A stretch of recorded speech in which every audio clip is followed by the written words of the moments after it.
Des écologistes qui, pour protéger l'environnement, n'hésitent plus à acheter des terrains, des forêts. Une association a ainsi acquis 500 hectares de terre dans le Vercors pour en faire une réserve de vie sauvage. Plus personne n'y entre, même pas l'agriculteur voisin qui prélevait jusque-là du fourrage pour ses bêtes. Reportage d'Olivier Martin et Philippe Fivet. Un massif verdoyant aux versants escarpés. 500 hectares de nature au cœur du Vercors, où la faune s'épanouit librement.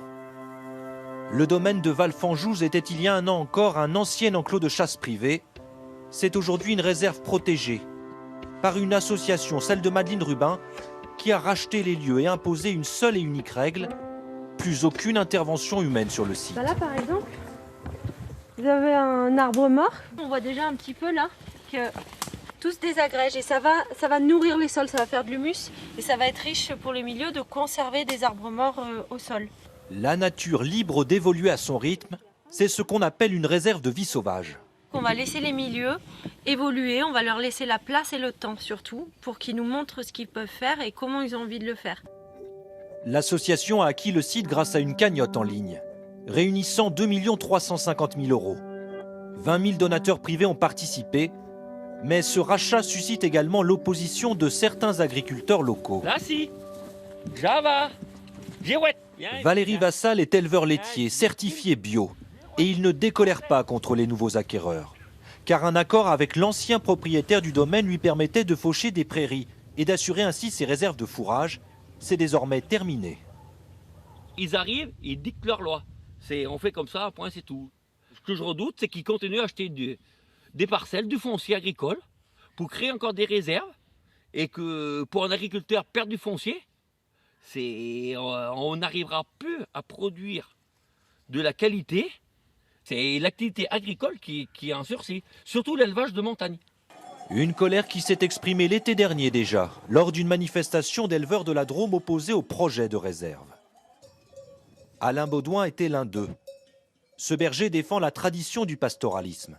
Selon lui, c'est le travail des éleveurs qui a façonné au fil des siècles les paysages du Vercors. Et sanctuariser des espaces naturels en refusant toute exploitation de l'homme n'a pas de sens. Pour nous, c'est du territoire qui est perdu pour le pastoralisme, qui est du territoire qui est perdu pour la ruralité. C'est du territoire qui est là pour faire plaisir à quelques gens en mal de nature. S'ils veulent vraiment sauver, faire des réserves de vie sauvage, qu'ils aillent le faire où c'est qu'il faut le faire. Nous, si le territoire est comme ça, il n'y a rien à sauver. C'est tout entretenu. Qu'ils aillent acheter de la friche industrielle et qu'ils la mettent au vert. Madeleine Rubin et son association assument au contraire. C'est parce que les espaces qu'ils acquièrent sont riches d'une certaine biodiversité qu'il faut les préserver davantage. Les milieux se débrouillaient très bien sans pastoralisme avant. Je ne vais pas dire qu'il faut abolir le pastoralisme, mais qui se pratique dans des espaces, ok, et puis que dans d'autres espaces, on tente autre chose. Ici, c'est 500 hectares, pas tout à fait. Ça représente 0,1% du département de la Drôme. Autant dire que c'est un confetti minuscule à l'échelle d'un territoire.